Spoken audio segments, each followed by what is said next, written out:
Already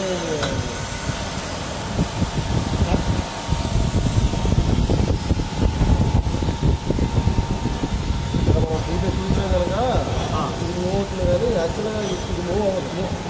పైకి వెళ్ళి కాదు ఇంకా ఇది మనం లెంత్ ఎక్కువ వేస్తున్నాం కనుక అది పైకి వెళ్ళగలుగుతుంది.